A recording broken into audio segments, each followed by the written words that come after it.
Good evening, everyone, and thank you for tuning in to our latest Ask the Leaders Facebook Live Q&A. My name is Councillor Andrew Waller, and I'm the City of York Council Executive Member for Economy and Strategic Planning. As you all know, these Facebook Live sessions are now regular as the city continues to face up to the major challenges with the pandemic. We recognise that many of you have questions, and that's why we're still here every week to help you gain some clarity and insight into the issues facing all of us. And in particular, today, I'm delighted to be joined by an expert panel who will be discussing the benefits of apprenticeships for organisations and individuals of all ages, including anyone wanting to upskill or change their career as part of the celebrations for National Apprenticeship Week. Today we'll be looking to answer any questions from local organisations and residents and talk through the wealth of apprenticeship support and advice available here in York. National Apprenticeship Week gives us the chance to highlight the incredible impact that apprentices make across the city, as well as remind local businesses about the opportunities that apprenticeships can bring to their organisation. This is especially important with the current economic upheaval and in the need to show young people that they are needed in the recovery. The annual event aims to promote the benefits of apprenticeships and showcase the resilience of apprentices and employers during the pandemic. This year's theme is Build the Future and focuses on training, retaining skills and achieving. Apprenticeships are a great way of helping employers to grow their business and introduce new skill sets into their organisations, and there's lots of advice and support available locally to help guide organisations through the processes. Apprenticeships can also be a great alternative to post-16 education and university for anyone who's looking for a career change. They not only provide invaluable skills and experience in anything from accountancy to engineering, early years, bioscience, they also pay a wage, and 90% of people in an apprenticeship will stay in employment once they've completed training. I'd urge any business looking to grow their organisation to consider apprenticeships. There's lots of support and advice available to help you make the right choices, and it could be the start of an incredible journey. So I'll now ask the panel to introduce themselves, and we'll start with Amanda. You're on mute. Hi, good evening. My name is Amanda Davidson. I'm HR manager at Simpsons. We're a local construction company. And this evening, I'm really representing recruiting employers to talk about the benefits we as an employer get from apprenticeships and the fantastic opportunities that are still out there if you look for them. Thank you. And we'll come on to Bob. Yeah, hi, I'm Bob Watmore. I work for City of York Council, but my focus is always looking outwards. I work for the Apprenticeship Hub. We're here to help all employers in the city engage particularly with apprenticeships, and also to work with schools and FE to help focus and target young people's careers towards the employment opportunities in the city. Thank you. And come on to Sian. Good evening, everybody. I'm Sian Harrison. I'm the Area Learning Manager for YH Training across North Yorkshire. So we cover from York, Northallerton, Hambleton, down to Scarborough, Filey, Whitby, etc. And I'm here this evening just to give you an insight into what it's like to take on a new apprentice in what are very difficult times. We've continued to recruit right through the pandemic. So it's never too late to be an apprentice, and it's never too late to take on an apprentice. Thank you. Right, Michelle, over to you. Good evening, everybody. I'm the Head of Business Partnerships at York College. So our team predominantly deal with the employer side facing of the college. So it includes apprenticeships, dealing with the employers, contacting us, contacting students who want to do apprenticeships that haven't linked up with an employer yet, and just joining all those dots up. Thank you. And on to Marc. Thank you, Councillor Waller. Marc Fleetham, I'm Director of Business Development at York St John University. With my department has responsibility for running the apprenticeships at degree level and higher degree level apprenticeships at the university. Thank you. And over to Sam. Thank you. So my name's Sam Davison. I work for North Yorkshire Business Education Partnership, and we work in partnership with the National Apprenticeship Service to promote apprenticeship across York, North Yorkshire, as well as Humber and then North and North East Lincolnshire. So we work with schools and colleges just to sort of upskill and educate around apprenticeships and the opportunities that come with them. Thank you. Over to Jackie. Hello everybody, my name's Jackie Jackson and I'm the HR advisor for apprenticeships within the City of York Council. So my role and my team's role is to look after all of our managers and new recruits into the organisation and anything to do with apprentices and training providers. So if you're looking for a position, particularly an apprenticeship position, by all means check out our job site on the City of York Council webpage. Thanks very much. Thank you. And over to Sandra. Hello, Sandra Burnhill at Askham Bryan College. I'm Vice Principal at the college with strategic responsibility for apprenticeships. And we've roughly got about 700 apprentices at the moment, all across sort of the land-based sectors. So yes, we're quite a big organisation in terms of the land base. Very good. Right. Thank you all. So for those who haven't watched one of our Facebook Live Q&As before, we have some pre-submitted questions as well as a wider conversation on the topics for discussion, and we'll begin by answering these, but please don't forget that you can ask a question in the comments section below in the Facebook page.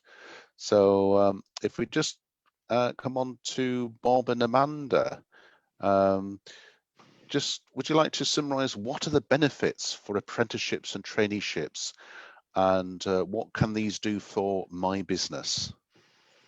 You'd like to go first, Amanda? Well, from an employer's Amanda, right?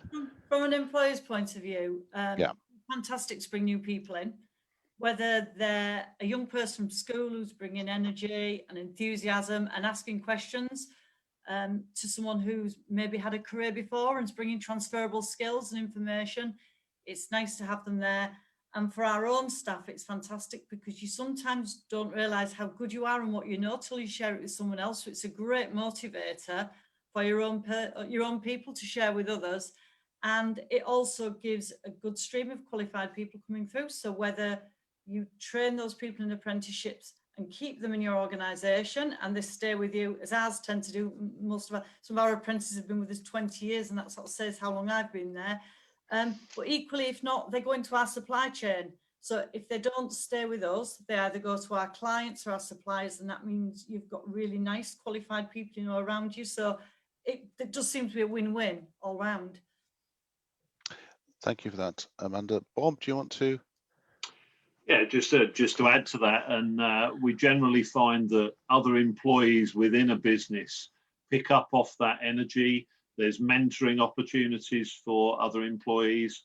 And what's really good about that now is that for employers, they could engage progression and development apprenticeships for existing staff to be involved in that development of the new talent. What it can also do is address any kind of aging profile within an employer, give it future resilience and future opportunity to engage in often technology, which with the best of will, certain age categories of existing employees sometimes struggle to embrace those new technologies. Thank you. Right, we come on to the next question, which is for Amanda, Sean and Jackie. So what are the challenges I'm likely to face as a business owner establishing an apprenticeship offer for the first time? So just thinking of the varying sizes of businesses and some advice that you can help to provide people who are just starting off on the process as a business employer. So Amanda. I suppose from an employer's point of view, we're lucky we're a medium to large size employer, so we've got a HR department, we're used to dealing with that. But the training providers are really, really good at providing information. So when you get that young person or your apprentice, you're not alone. There is, because there's a structure around the apprenticeships, there's a whole supportive network that goes with that structure. So don't be frightened if you want to do it. If it's chicken and egg, you can start with your apprentice, or indeed you can approach a training provider for the type of role you're looking for, and they will guide you through it. Or there's Bob's team at York City Council again, who will always give you advice and help keep you on the right track. Thank you, Sian. Yeah, I would echo that. There's a lot of support, and training providers and colleges are very agile and very well adapted to giving lots of different size employers the support that they need. One of the biggest challenges we've seen from employers who are new to apprenticeships this year is the government's move to pushing people onto the digital apprenticeship service to enable them to access the maximum funding incentive for their apprentice. So, but again, there's lots of support out there. So my message would really be that employers, regardless of size, shouldn't be put off by taking on an apprentice. It's very easy. Like Amanda said, there's lots of structure around the apprenticeships. We talk in a different language because we talk about funding, but all of that can be unpicked either by the trainer or by the business development staff that training providers have. Thank you. And then on to Jackie. And if you can just cover the point about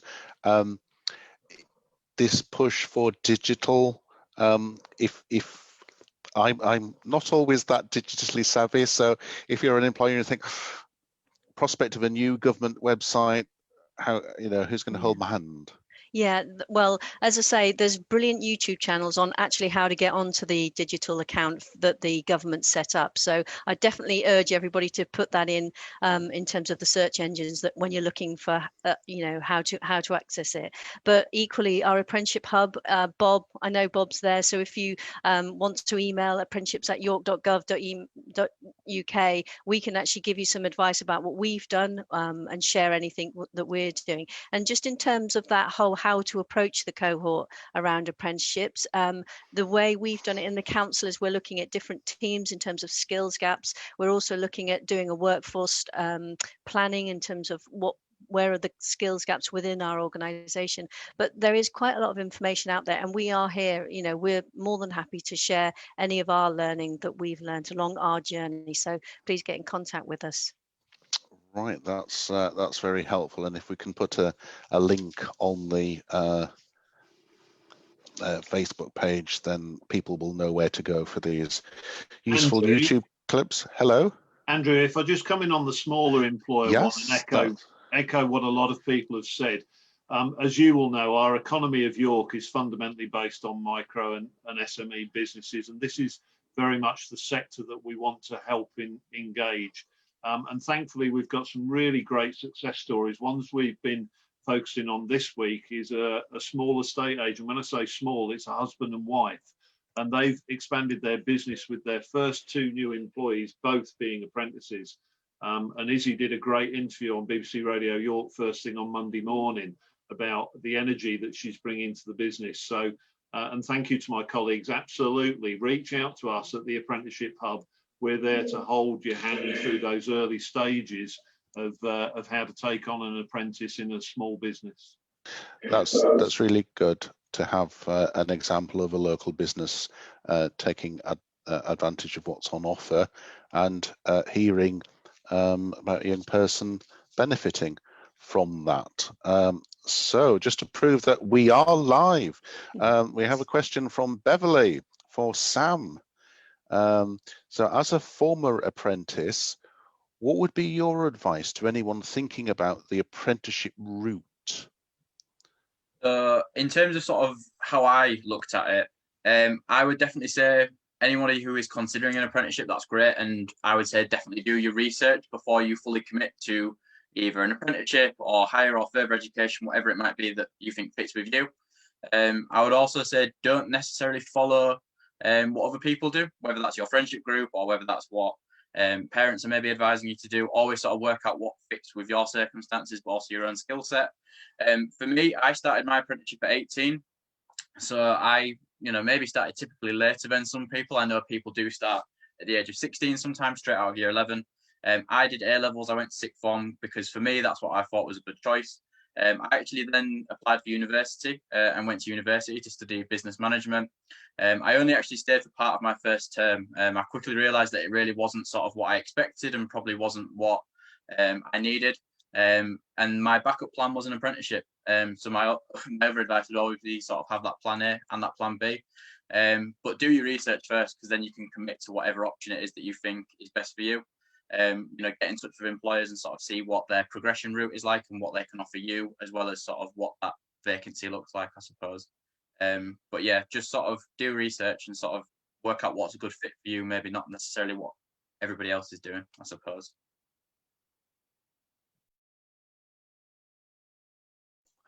Thanks for that, Sam. And if you can post some helpful links for people to do that research, if there's examples of where you think, well, people who are not familiar with this, if they just start off on some links there, then it gets them through that process.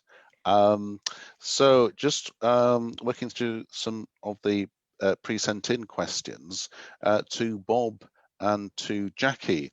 Is there extra support, advice and guidance available during apprenticeship week? So, Bob, not really any extra, because we offer this service year round, as I'm sure the providers on the call will say as well to employers. It's about this week raising the profile. And of course, none of us have had a week like this. This time last year, we were able to just get in some physical events, such as the one that we host at West offices at the City of York Council. So continuing through this week, York College have a virtual event tomorrow night. Other training providers have got virtual events.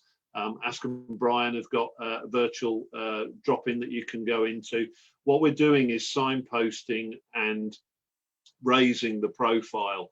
And our hub is a coordination of that. So if you can't find any of the links, or you don't know where to find any information, just come on to the York Apprenticeship Hub website through the council website. Ask us a question, ask us live on Facebook, on our own Facebook, any questions, and we will reroute people. Thanks for that. Jackie, do you want to develop, if you come off mute?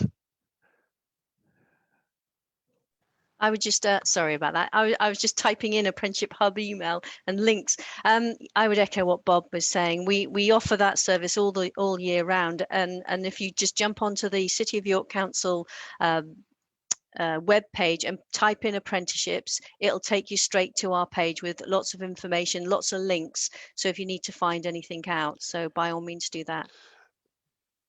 Thanks for that. And just I can recall the event last year where it was held in West offices, and from being there, a lot of the questions were coming from parents.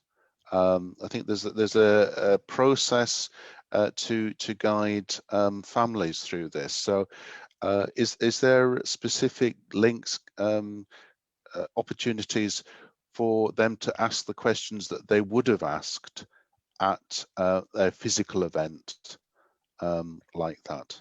Is there anyone wanting to come in? Sandra, you're nodding, so do you want to come in?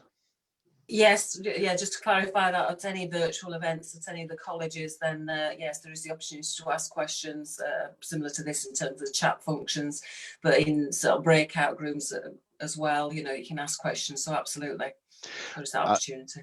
Thanks for that. And Sandra, before you mute yourself again, it was just as we're conscious that people may pick up this Facebook live after the sessions have taken place. If they do miss your specific evening, are there opportunities for people to ask questions? Yes, we've got times? Absolutely, we've got inquiries at email addresses that they can jump onto, as well as we do run events all the time, to be honest. So just look on our website and you'll see the next event coming up, and we have taster days you know, as well as different sessions that we offer as well. So absolutely, just get in touch with us. Thanks very much. Amanda, did you want to come in on virtual events? I know, sorry, I was just looking in chat room at a question specifically about electricians and trying to respond, saying, yeah, I'll help when we get there, sorry. Right. Okay. Oh, right. Yes. That's the wonders of modern technology. So it's a question from Lisa. Again, proving that we're live. So my son is leaving school this year wanting an electrician apprenticeship.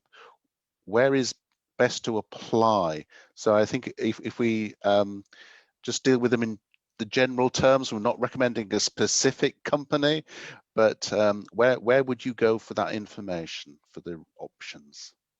Really, Lisa, I think for your son, it's speak to the providers, because they will know which employers have taken apprentices before. So that's a fantastic place to go, because you know they're good local employers who are experienced of taking apprentices. I would also, the internet's your friend, I would advise him to do a nice, simple application and CV, pick up the electricians through Google and just send it out there. It costs nothing to be nice and polite. You'll find most employers, if they can't offer anything, will say, I'll pass that on to someone who will. And the other one is, my own son went to be an electrician. We went to the local supplier of electrical goods, where all the electricians go in the morning to get their supplies. And we literally sat on the wall and took photographs as the vanners came in, and he went home and he rang them. And that's how he secured his apprenticeship. The people who are buying materials have work, and if they've got work, they'll take apprentices. Use your initiative, go the places other people don't. And don't be frightened, because most people you'll speak to, like myself, have been mum and dad age, and all they're doing is willing him on to succeed. So ask them. No one will ever, it's a compliment to ask someone's advice. Just far and wide, ask everyone you can. Right, Yeah, thanks. Oh, Jackie, sorry. yes? Sorry, Councillor Waller. Yes, I was going to say one of the things you could try is look on the Institute of Apprenticeships. That website is really useful. So it'll talk to you about not only what's available, but it also has some functionalities. So if you're looking for an apprenticeship, you can click on a big button and it takes you through to apprenticeships that are actually on offer by different employers. Okay, thanks for that. And Bob, just dealing with the point of providers, not all parents will understand what that means. So, so where is a list of local providers? Well, we've got a number of providers on, so I'm sure they'll add to what I'll say. In terms of searching for apprenticeships, it's not, in a sense, to go to a list of providers. It's to use the website. So I'm just posting in the link for the vacancies website, and by using that to identify the providers who are supporting. If we perhaps come back to the electrical one, Michelle might be able to say something, because York College do support on electrical. Michelle? We do, yeah. So we have the electrical apprenticeships, and actually, like Sandra, we have the virtual open evenings because we've had to switch everything online this year. So we do have an apprenticeship talk. That's a live chat, and they can put in live questions so we can answer more specific to actually York College and our provision. But yeah, we've got electrical apprenticeships. I think that what Amanda said is excellent. We always encourage people to come and talk to us so we can advise the route they need to go down to get an apprenticeship. But essentially, they need to link up with an employer. So it's about trying to have that confidence. And it's not easy when, you know, if you're young and you've not necessarily been in that employment world or that business world, but have the confidence to actually contact your local employers and see if you can secure an apprenticeship with them and then come to us with the employer. We'll help you if you haven't got it, and we can guide. There's vacancy, we can get you on posting lists for vacancies that are coming in the area. But I would definitely go with what Amanda's advised. Just contact your local employers. Right, thanks for that. Just looking at it from the perspective of a company wanting to advertise that they've got an apprentice opportunity, who would they need to contact? I'll start the conversation, but then the providers, I'm sure, can support. Taking on an apprentice is taking on a new employee. So an employer can act exactly the same as they do in any situation. So they're totally acceptable to advertise their own positions. And I put this forward because particularly a lot of smaller employers, that's a great way to start. They may already have somebody a student working with them part-time. They may have some kind of connection in the community where they become aware of somebody who would like to be taken on. And it is okay to do that, but ultimately you have to engage with one of the providers, such as that we've got online tonight, and they will offer a recruitment service to add maybe candidates to those that you've already identified, so as to give you at least an idea to shortlist and go through some interviewing. So I might ask, perhaps Sian to explain how they do that process to support particularly smaller employers. Sian, do you want to do that? Yeah. There are two different routes. As Bob said, an apprentice is an employee. So sometimes employers will contact us and say they've recruited their own member of staff and they want to put them down the apprenticeship training route. So in that case, we will pull together with the employer a job description that adequately meets the requirements of the standard, because we have to make sure that the job that they're doing will enable them to achieve the endpoint assessment and the standard at the end of that apprenticeship programme. Or there's the other option where we will do a matching service. So if an employer rings us and says we've got a vacancy or we need an apprentice, we'll ask them to fill out an employer information request, which we will do with them. So that asks them what type of attributes they're looking for their apprentice to have, any previous qualifications, any previous experience. Along with the job description, it goes into rates of pay. So everything that you would normally have within an advert if you were advertising for a member of staff. And then from there, once we've got the information from the employer, we then pull that together into an advert that is floated on NAS. So that's the National Apprenticeship Service website. The links have been forwarded in the Facebook comments, I think, of where to find an apprenticeship. So from YH Training's perspective, people looking for an apprenticeship can either apply via the National Apprenticeship Service website, or they can go direct to our website and apply. So it's advertised on both, but where lots of providers are very active on LinkedIn, on Facebook, on Instagram, sharing all of those posts, local job sites, which there are ones in every single town and city.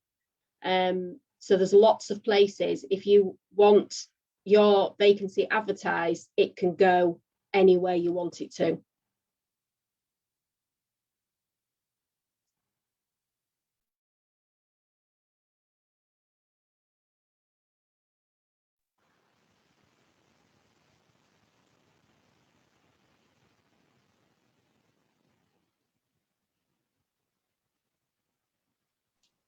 I think we may have lost Councillor Waller.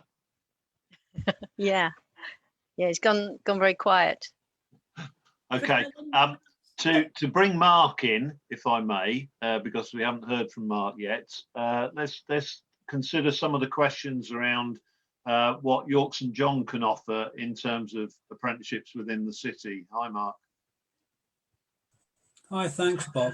Yes, I mean, for those applicants who want to go on to do a higher qualification, a degree or a higher degree, it's an alternative route to acquire that level of higher skill, but which may have been precluded to them for whatever reason. It gives them another opportunity to study for those higher qualifications. Again, in progression routes, we're all here and we're firm believers in lifelong learning, that people can go in and dip in and out of education as it suits their career paths. So this is a route in for people who predominantly have not necessarily been that way inclined to study for higher degrees and to continue their career path and trajectory that way. And Michelle, because you have a higher level and a university connection now, do you want to add to that? Yeah, it's definitely something that's being pushed. Going to the National Apprenticeships conference this year, that it was a big focus actually, was degree apprenticeships and getting that out for your existing workforce and using it as a development tool. So there's definitely, the college have expanded into this, and they've got the university centre obviously, and the courses they're bringing on are developing each year as we look across the sector and see where there's a need and where there's a drive for that provision in the area. Thank you. And this may still be a surprise to people within the city, but there is a growth in it. I'm looking at the vacancies that are live right now, and a degree apprenticeship available at Siemens, right in the city centre. So there are genuinely vacancies available at these higher and degree levels within the city now, to retain more of the talent within the city and work with the university providers in the city to support.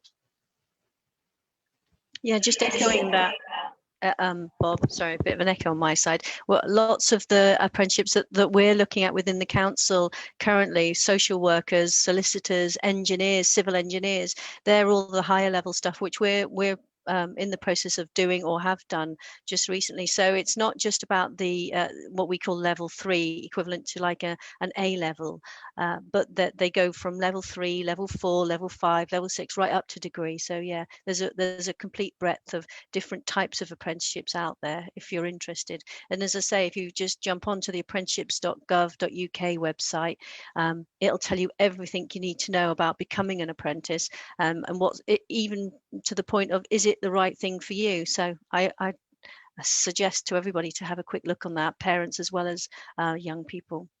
Okay, thanks, Jackie. And maybe to build on that point, if I can bring in Michelle, Sandra and Sian again, what's the sort of variety of length of apprenticeships that are available? How does the type of apprenticeship affect the length of the programme? Maybe Michelle first. Yeah, it's a complete range actually, depending on what course you can. So we have 12-month apprenticeships up to 4-year apprenticeships, and what you'll generally find is it'll advertise the length of the course, and then you'll need to factor in an endpoint assessment period at the end of that, which is typically 3 months. So for example, we have a hospitality team leader, that's 12-month course, and then you'd factor in that 3-month assessment time at the end. To engineering, where they're 3.5-year courses, or degree apprenticeships where they can be up to 4 years with your endpoint assessment on. So it really depends on what course you are for how long it is, but we can advise you when. Generally people know which area they want to go in, and then we can start to advise specifically which apprenticeship might be right. And as well, if they're linked with an employer, it's really what they can help with and what they can provide in their workplace, because they've got to meet standards to meet particular apprenticeship courses. So it's looking and tying all that in and making sure that the employer they're with actually is suitable for the course they're on. Thanks, Michelle. And Sandra, you're our land-based specialist college within the region. How does that affect the length of stay of the apprenticeship? Probably similar to what Michelle's saying, really, that it varies sort of standard to standard, really, and there isn't, there's no standard, in terms of the length of the course or the length of the programme. And a bit like Michelle says, it's, it can be between sort of 12 to 18 months of some of the level 2, level 3 programmes, golf, greenkeeping, horticulture, agriculture, all of those sort of areas. And then at the end of that, you've got an endpoint assessment. But for the nature of our work is sometimes we're waiting for the grass to grow, to be able to do, the endpoint assessment, say, for example, in greenkeeping, so it is, it's quite seasonal sometimes depending on that. So it does depend on sort of the length of the programme and when we can do the endpoint assessments as well. Yeah, Sian? I would just say as well that given the times that we're working in, trainers, assessors will initially assess every apprentice within their workplace and determine what they have a minimum duration to meet, but what the length of time would be that's right for the apprentice. So we've got some new apprentices who are working mums that are working from home and homeschooling and working part-time. So we've extended the length of their programme because that's what's right for them. So they're working part-time hours from home, but homeschooling. So when those circumstances change, the duration may change. But it's really important to remember that the initial assessment process that every apprentice will go through, even if there is existing staff, that will determine the length once the minimum duration has been reached. So it doesn't matter if you work part-time. That's not a barrier to doing an apprenticeship. It just means that your programme might be a bit longer.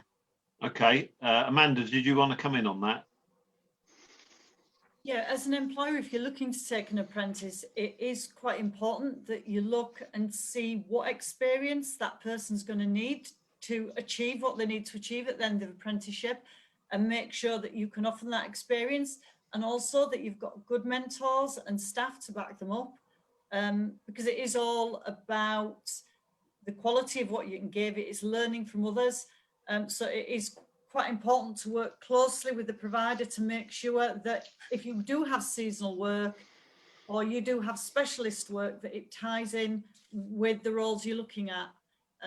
You almost can't bring a brand new skill to your business, because you've got to have an element of that skill to support the person through it. So it's probably more of what you've got or extending what you've got rather than something brand new. Great, thank you. Andrew, are you back? I'm back. Apologies, it was No just problem. something wrong with our connection. So, question from Melody: can people do an apprenticeship if they don't have their GCSEs in English and maths? Bob, do you want to start on how people respond to that? Well, I think it'd be better to go to the providers that explain how they help. And Sian, that's Right. probably a big area that you work on in terms of supporting particularly apprentices in English and maths. Do you want to give us some input? Yeah, it depends. I know that sounds a bit broad, but it depends what apprenticeship that Melody would be looking to do. So we don't offer GCSE resits, but the FE colleges may do. But we do support students on level 2 apprenticeships with resitting their functional skills up to level 2. Some apprenticeships only require you to sit and pass at level 1 before you progress onto level 2. You sometimes have to do a first attempt at maths and English. So I would say to Melody to get in touch with your local provider. If you've seen a vacancy, the best thing to do is speak to somebody about how best to advise and guide you in where you want to be. But it certainly doesn't discount you from quite a few apprenticeships. Jackie, do you want to come in, and Michelle? Yes, certainly as an employer, what we do when our staff don't have maths and English, it's certainly some of our staff who are currently working don't currently have them. We point them into the direction of what's called functional skills, and York Learning provide that service for us. And what they do is they walk through, everyday maths and English with our students so that they can actually attain those levels. And they come in at different levels. So you're generally asked to do level 2 functional skills or maths, or level 3, just depending on the type of apprenticeship qualification that you're going through. But it certainly isn't a barrier, and as long as you can get that, and you the sort of programs that our staff do take around 12 weeks for them to do the actual program. They're very heavily supported by York Learning and the tutors of York Learning to walk them through. So it's a brilliant way to get functional maths and English if you're interested. All right, Michelle. Yeah, just to echo what Jackie said, actually, that's what we'll do as part of the assessment. When an apprentice comes on or a student comes on, we'll see what qualifications they come, and actually they will need to go on and do the functional skills alongside their apprenticeship to build that up if they haven't got the required levels. Depending on what level of apprenticeship they want to come in, we'd look at the minimum entry requirements. So sometimes it's not all about qualifications. Sometimes actually it's about what their experience is. If say it's going into hairdressing, you may need to come in at a lower level to get those basic technical skills and practical skills to be able to then to move up to the next levels. It's not all academic based. So I would say get in touch with your provider, have a look at the course you're wanting to do, and they can discuss all of those entry requirements.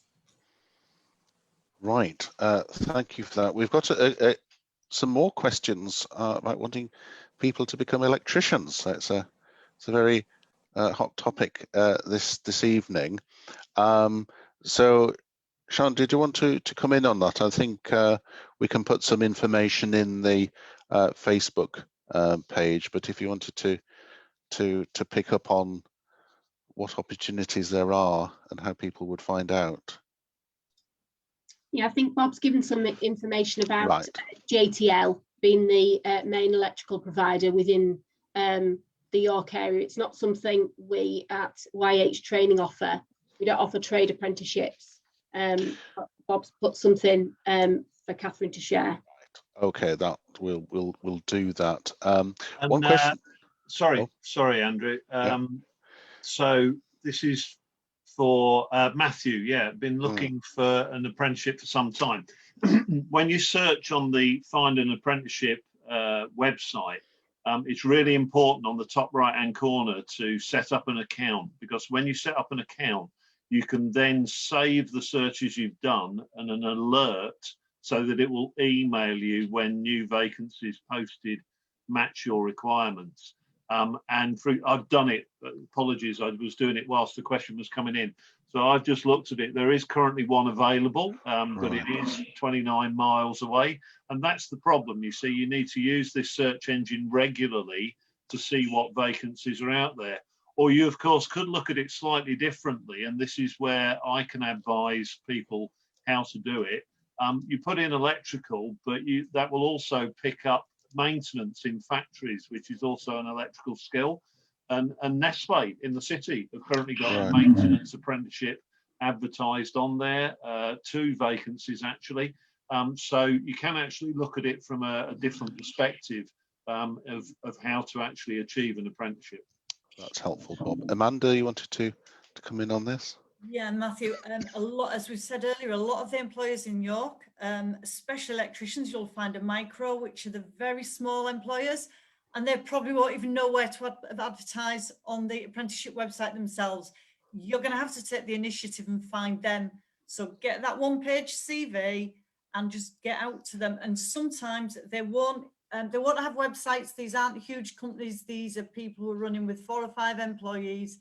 Just get the mobile numbers and give them a ring, or actually go and hand your CV out, because the volume of trade construction type apprentices are offered by the very, very small contractors.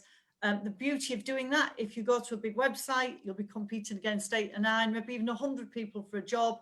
If you track these people down, you will be the only person who applies, so your chance of getting it's fantastic. So put the legwork in, it really does work. If you contact me on my email address, which I'll leave on the chat at work, I've got a great guide specifically aimed at finding work in construction. I'll be happy to share that with you. Thank you very much for that. And one question that has come in from Tony, the question is, what happens when you've finished your apprenticeship? Which links in with a previous question about would I be expected or offered to stay with the employer who's providing me with the apprenticeship? So Sam, do you want to come in on that, and we'll come back to Amanda? Yeah, definitely. So I can speak about what happened with me. So from my personal experience with my apprenticeship, I was on an 18-month apprenticeship, and I actually completed it slightly early. I think it was probably about 14 months in the end. I was lucky enough to be given a permanent contract with the company that I was working for, which I still work for now, which is great. In most cases, if there's a permanent position there, I'm sure they would like to slot you in. If they're going to spend a year or even longer potentially training you and building you up, it makes sense for them to sort of get their money's worth and use you to benefit their business. So for me, I was given a permanent contract.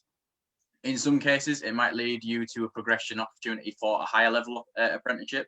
If you went in at, say, a level 2 or a level 3, they might then be able to progress you from that level onto the next one, which would then retain you with that company maybe for, say, another year or 2 years, depending on the duration of that. But it is a bit of a mix. It does depend on the employer, sort of their circumstances as to what your next steps would be.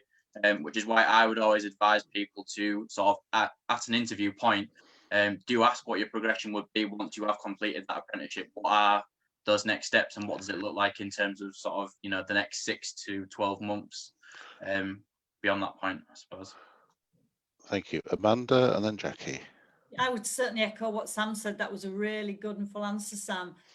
Most employers, when they take apprentices on, take them on because they're looking for employees. But having said that, at the end of your apprenticeship, do remember that you're going to have an amazing qualification and experience. So if you don't get a permanent role at the end of it, your chances of moving on to continuous employment are massive. So it's a win either way, but I think most employers, or certainly we as a business, take people on to train them, to keep them. Never the intention to train them to lose them. But for those businesses that don't, the qualification experience you've got sets you for life. So I don't think that's something I'd worry too much about. Thanks. And Jackie? Yeah, and I would only add to that, to what Amanda said, is yeah, we put those apprenticeship positions out because we need those people in the jobs. But what we tend to do in the council is 3 months before the end of your apprenticeship, we will talk you through possible options. We'll even support you to go out there and, you know, market yourself as well, so that we always make sure that it is a win-win for our apprentices, whoever join us. Thank you. And Michelle, wanted to? Just wanted to give an example from what Sam said, actually. As part of the National Apprenticeship Week, we've just done a case study, and it was exactly that situation. A student started with a company on a level 2 painting and decorating, continued with them onto the level 3 apprenticeship in the same, and they're now progressing onto their level 4 site supervisor one. So it's a great example of actually where it's just, they've come in as a brand new starter, new apprentice, and they've built it up level by level and stayed with that same employer and developed as they've gone. Thanks very much. Just looking at one of the questions that came in, what might a typical week be as an apprentice, and just bearing in mind what impact the pandemic has had on the way that apprenticeships have been working out. Bob, do you want to just give a brief resume of how the pandemics have impacted over the last year? Yeah, thank you, Andrew. And then we'll go to the employers and the providers, I'm sure, who can give some good examples. Of course, various sectors, and particularly sectors that are crucial to the York economy, have been affected. And apprenticeship positioning within those employers has been affected, as we'd expect. A lot of other sectors have done well within health care, early years education, have continued to recruit. And any of those sectors that the public would understand have actually continued throughout the pandemic and have actually needed to operate in a different way. And really great success stories of apprentices maintaining their workload, but moving to deliver that from home to support those businesses. So yes, you know, there have been some issues, but in other areas there's been some fantastic stories of how apprentices have adapted, and that has been the case both with us as an employer as well. So Jackie may wish to comment about our own apprentices on that. Jackie, do you want to? Yeah, sorry, I was just unmuting myself. That's absolutely true. We've done lots of different types of apprenticeships recently over the last 10 months, from electricians, plasterers, welders, gas engineers, lots of different types of things. So yeah, I just echo what Bob says. Right, thanks for that. And if I can ask Michelle, Marc and Sandra just to raise anything that they want to bring in, things that you've implemented as a consequence of the pandemic to help with the apprenticeships, but also anything that is coming up in a virtual sense that you want to flag up so that people can find out more. So if we start with you, Michelle. Well, to start with, the things we've worked with the pandemic, I suppose, it's still slightly too early to see how we're going to come out of this. We're still in a lockdown. We still need to see how quick we're going to bounce back. Like Bob said, some some areas have done all right. With us, construction has remained strong actually through the year. Numbers haven't been dramatically impacted. They've done really well considering what we've been through. Obvious areas like hospitality, hairdressing, they've had an impact because a lot of them are small businesses, a lot of them have had to shut their doors. But hopefully they're the type of businesses that will be able to bounce back quite quickly. So, and with the government investment and the spotlight on training and apprenticeships and development in the workplace, hopefully that will all help for this coming year. For us, we've got an open event tomorrow, and it's not too late to sign on. And they'll go through everything. They'll go through A-levels, vocational courses, apprenticeships. We'll have a live talk on apprenticeships where you can put in live questions, signpost you to all the course guides and where to go for vacancy services and all information like that. It's all there tomorrow, but it's all there on the website. That would be good for Tony, who's just put a question as a school leaver with GCSEs. What level of apprenticeship should I expect to start on? So plugging into your event tomorrow would be a good start to ask. Yeah, and you know, when they know which area they want to go in, it's very easy then to start looking at what qualification level you need for each apprenticeship. Okay, Sandra, do you want to mention what you've done and what's coming up? Yeah, so in terms of virtual learning, obviously the off-the-job training that we do has taken place virtual. A lot of it's taking place virtual at the moment. So we're keeping out of the 700 apprentices that we've got, they're all still in learning, and most of them are taking place virtually at the moment. Because we're a land-based and because we're a regional provider, is that we have the residential, so a lot of our students tend to come on block. So what does a typical week look like normal? In a normal circumstances, we have students come on block weeks. You know, so some of our plant engineers and that sort of thing that we deliver on block. So every 6 weeks they'd come for a block placement with us and then do all the training, then go away back to the workplace. So I think quite a lot of the providers do a bit of a mixed delivery. Some apprenticeships actually don't come onto a sort of college site, you know, it's all done, you know, the workplace, it's a real mixture in terms, so it depends really what the apprenticeship you apply for will depend on what sort of learning looks like. Thank you. And Marc? Yep, thanks, Councillor. Well, yes, the same. We've got a blended approach now to the learning, whereby a lot of it now is delivered online with those platforms, both at York and our London campus as well. But we've seen demands coming across in different areas of the degree apprenticeships we've got running, such as the data science and the project management ones, which cut across all sectors, and they're becoming more valuable in that respect. Plus retraining of people in employment to try and bring those new skills into their business. Thank you for that.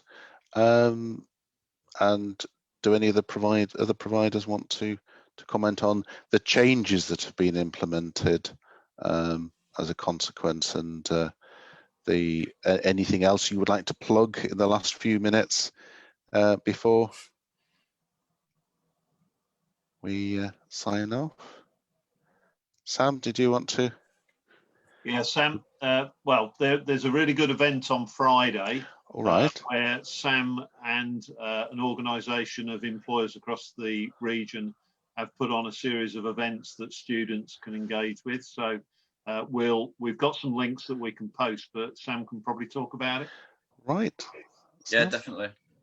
So with it being National Apprenticeship Week, there are a number of different events on throughout this week, and I would hope that schools and colleges and everybody at home takes sort of as much as they can from it and taps into it.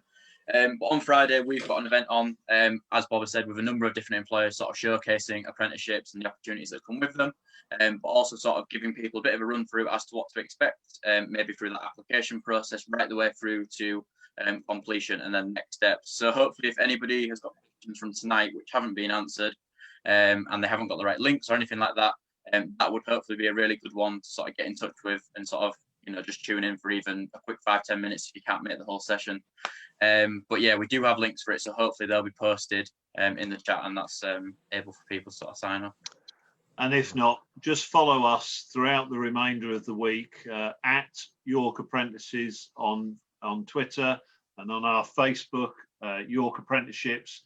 Our job is to repost and signpost people to all of these links constantly during the week. Right, thanks for that. Amanda? My only plug would be we've got a fantastic apprenticeship available at the moment. It will be suitable for anybody in York who's interested. It's live, it's on Bob's site at the moment. There's no applications in, so have a look and come and join us. Sims are a fantastic team and great development, and we're advertising all of the time. So yeah, have a look. There are some great opportunities. You're surprised. It's good. Some good places in York to work and fantastic development. Right, thank you very much for that. With an eye on time, I'm going to start to bring everything to a close. The panelists have been posting a lot of links, which I hope have reappeared on the Facebook page, and that will be added to. And if there are any comments that the panelists would like to put on to make sure that people are aware of future events, we've talked about a lot already for the rest of this week and things coming forward. So thank you very much. I'd just like to thank everyone who's asked a question for today, either in advance or live. It's certainly valuable to hear your views and to understand the questions that people are posing in terms of apprenticeships. So there'll be other Facebook Live questions and answers on other subjects in the future. I'd like to thank all of the panelists this evening for giving up their time and providing their insight to the activities. And to the public, please feel free to continue leaving your comments and questions, and the team will try and get back to you within the next 24 hours. So it's the opportunity is there, and please do ask the questions. So thank you very much for this evening. Thank you all. Right. Good night. Thank you. Good night. Bye.